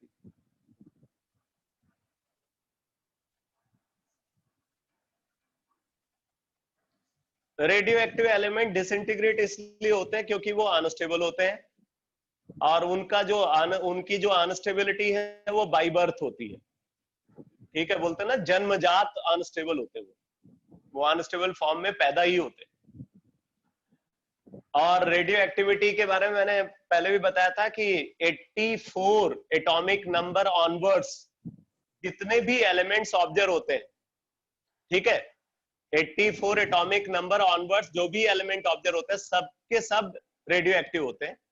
और उसके पीछे वजह यह है कि वहां पे जो उनका न्यूक्लियस होता है, न्यूक्लियस अनस्टेबल होता है उनका, तो न्यूक्लियस में स्टेबिलिटी नहीं होने की वजह से वो एलिमेंट अपने आप से डिसइंटीग्रेट होते रहते। बाकी पूरा डिटेल में अगर आप इसको समझना चाहते हो तो theory of radio active disintegration जो है वो न्यूक्लियर केमिस्ट्री में डिस्कस होता है, एक चैप्टर है। तो जब हम रेडियो एक्टिविटी को वहां पे न्यूक्लियर केमिस्ट्री को पढ़ेंगे तो वहीं पे उसका एक्सप्लेनेशन भी बताऊंगा, और उसको समझने के लिए 3 थियरीज हैं, उनको भी 1 by 1 डिस्कस करेंगे। अभी सही समय नहीं है इसको डिस्कस करने का, अभी बस आपको इतना पता होना चाहिए जो बात यहाँ पे बताई जा रही है।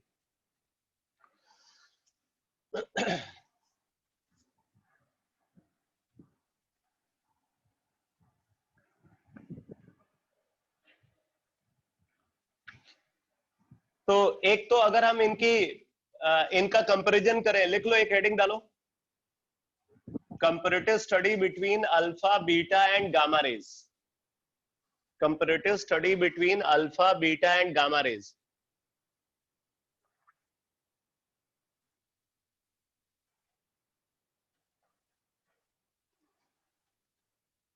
comparative study between alpha, beta and gamma rays.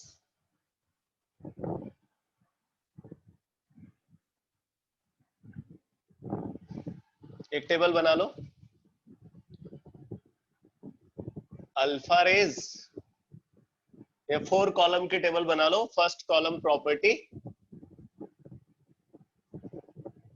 Second column alpha rays, उसी प्रॉपर्टी को लेकर के अल्फा रेज का कंपैरिजन, फिर बीटा रेज का कंपैरिजन, फिर गामा रेज का कंपैरिजन. ये 4 कॉलम टेबल बना लो.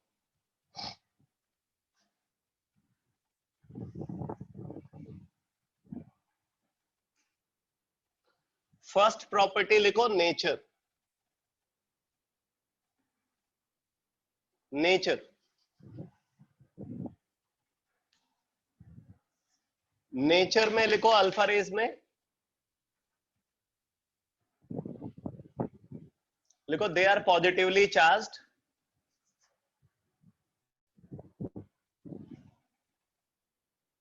They are positively charged and are represented by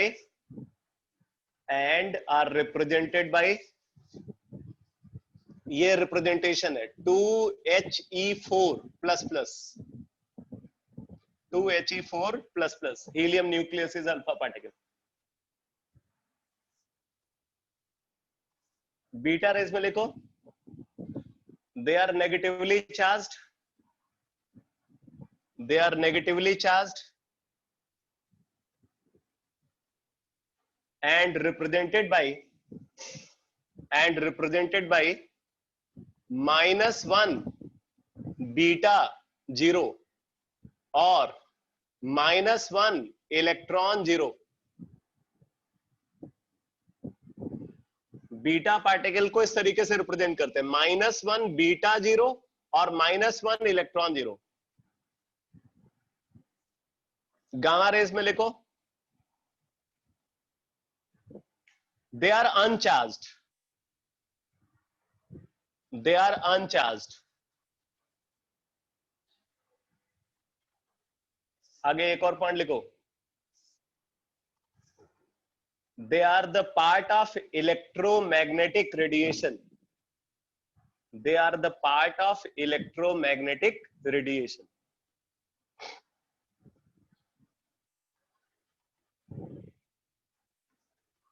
next property लिखो वेलोसिटी.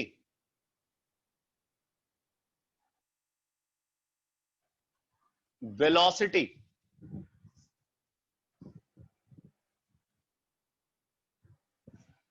ठीक है.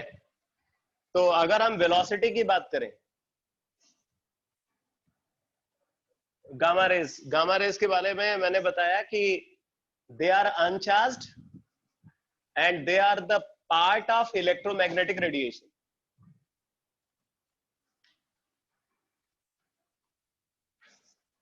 They are uncharged and they are the part of electromagnetic radiation. अगली प्रॉपर्टी है वेलोसिटी. अगर वेलोसिटी को लेकर के कंपेयर करें तो अल्फा रेज की जो वेलोसिटी होती है वो सबसे कम होती है. ठीक है, इनकी वेलोसिटी सबसे कम होती है. इनकी अगर हम स्पीड की बात करें तो 1% to 10% of speed of light. लिख लो they have velocity in the range of 1 to 10%. 1 to 10% of speed of light.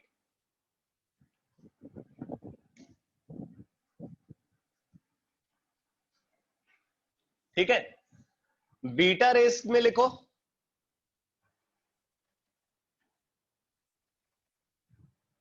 they have velocity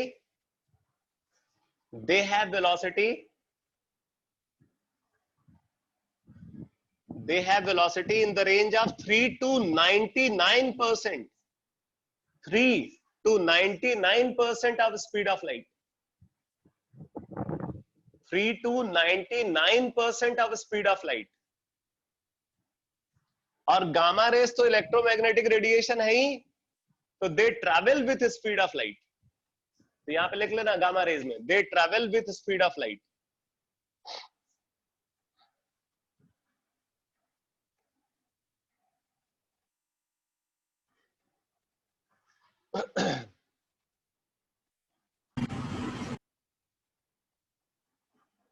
mass, mass,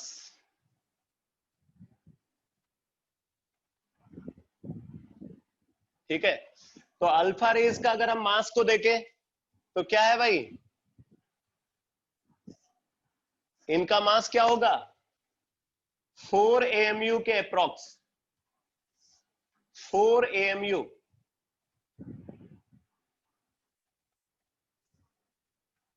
ठीक है, बीटा रेज तो इलेक्ट्रॉन ही है, तो इनका मास क्या होगा इलेक्ट्रॉनिक मास के बराबर। ठीक है, तो अगर हम इलेक्ट्रॉन का मास को देखें तो क्या होता है, प्रोटॉन का mass 1837 times mass of electron, मतलब mass of electron is equal to 1/1837 times mass of proton. तो हम ये बोल सकते हैं कि इसका मास कितना हो जाएगा 1/1837 टाइम्स 1/1837 AMU। प्रोटॉन का मास 1 AMU है अप्रोक्सीमेटली, तो इसका मास क्या हो जाएगा 1/1837 AMU। ये अप्रोक्सीमेटली बता रहा हूं। और gamma rays are massless, gamma rays में लिख लो दे आर मासलेस, इनका कोई मास नहीं है।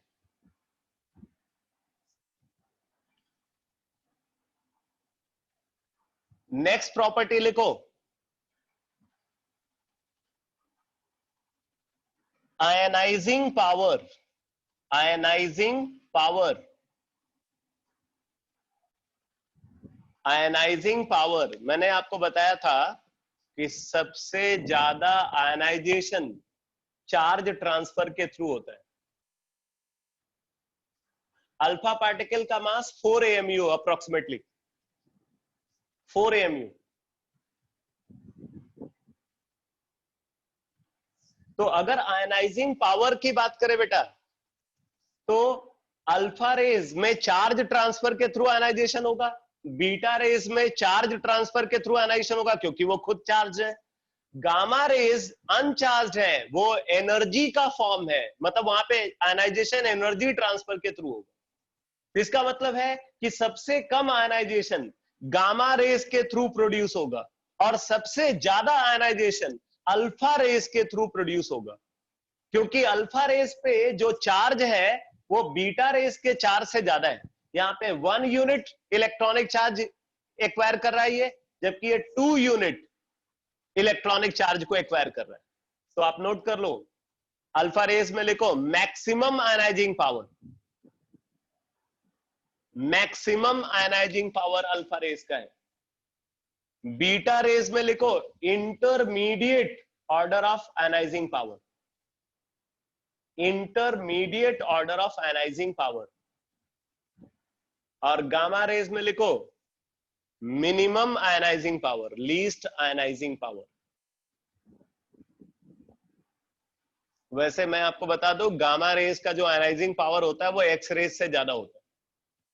Gamma rays are more ionizing than that of X-rays because gamma rays are more energetic than that of X-rays. Gamma rays की जो एनर्जी होती है ना वो एक्स रेज से ज्यादा होती है, इसलिए गामा रेज का जो,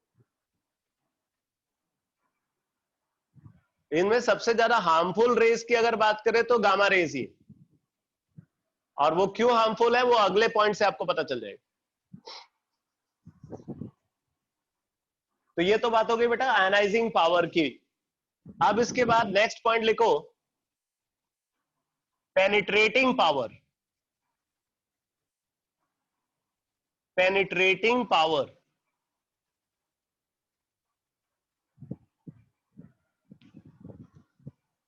पेनिट्रेटिंग पावर, यहाँ पे पेनिट्रेटिंग पावर को लेकर के एक पॉइंट एनसीईआरटी में गिवन है, जरा इसको पढ़ लेते हैं, फिर उसके बाद मैं इस पॉइंट को लिखवा देता हूं। तो यहाँ पे लिखा हुआ the gamma rays are high energy radiations like X rays are neutral in nature and do not consist of particle, वो पार्टिकल से नहीं बने।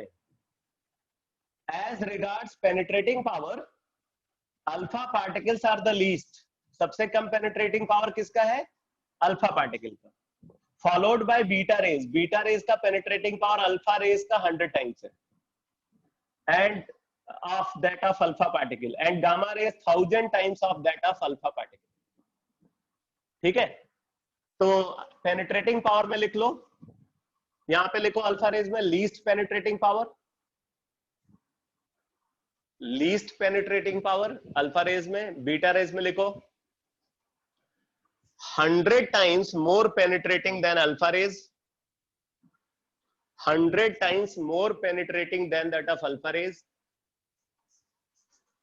और गामा रेज में लिखो 1000 times more penetrating than alpha raise.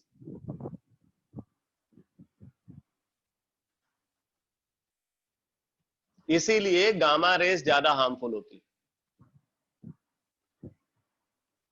वैसे गामा रेडिएशंस को use किया जाता है कैंसरस सेल को बर्न करने के लिए। जब रेडियोथेरेपी होती है तो रेडियोथेरेपी में कैंसरस सेल को बर्न करने के लिए गामा रेडिएशंस को यूज किया जाता है।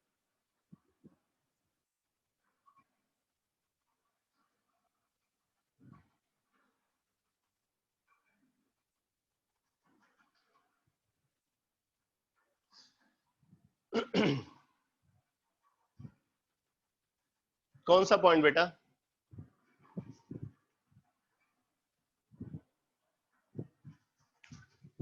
ये पेनिट्रेटिंग पावर वाला,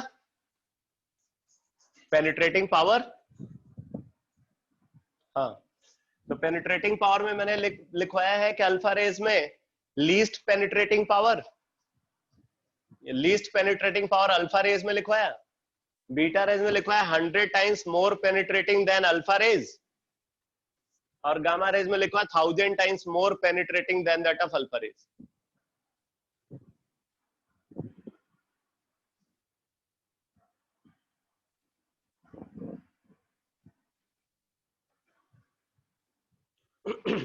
ठीक है, देखो इसके बाद एक और पॉइंट आता है, वो है फ्लोरोसेंस। ठीक है, फ्लोरोसेंस की अगर बात करें तो सबसे ज्यादा फ्लोरोसेंस प्रोड्यूस करता है अल्फा रेज। आप लिख लो इफेक्ट ऑन फ्लोरोसेंट मटेरियल। एक और पॉइंट लिखो, effect on fluorescent material.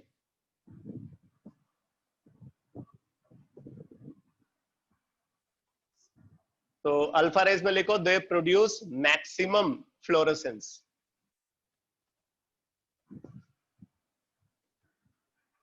Beta rays में ये intermediate order of fluorescence produce करते हैं, और सबसे कम फ्लोरोसेंस प्रोड्यूस करता है गामा रेज।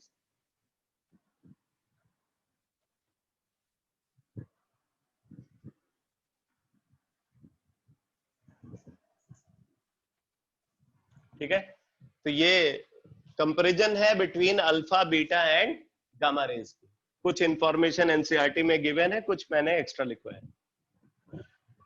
अच्छा, एक बात यहाँ पे और इंपॉर्टेंट है, जब आप ये डिस्कशन कर रहे हो तो आप इस बात को भी समझ लो।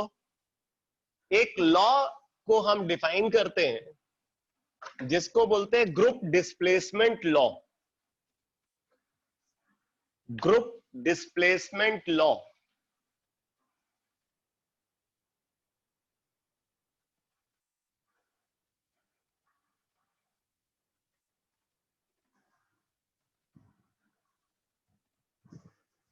ग्रुप डिस्प्लेसमेंट लॉ, आपको ये पता है कि मॉडर्न पीरियोडिक टेबल में, अच्छा टाइम हो गया, ओके, मुझे ध्यान नहीं रहा, तो ठीक है, मैं क्लास को कंप्लीट कर रहा हूं, इसको फिर नेक्स्ट क्लास में देखेंगे। कल आपका टेस्ट होना है, ठीक है, कल टेस्ट होगा, और फिर उसके बाद जो है अब अगली क्लास आपकी वेडनेसडे को होगी। टेस्ट का टाइमिंग 4:32, ध्यान से सुनना, 4:30 to 5:45, 1 hour 15 मिनट का टेस्ट है, 4:30 to 5:45।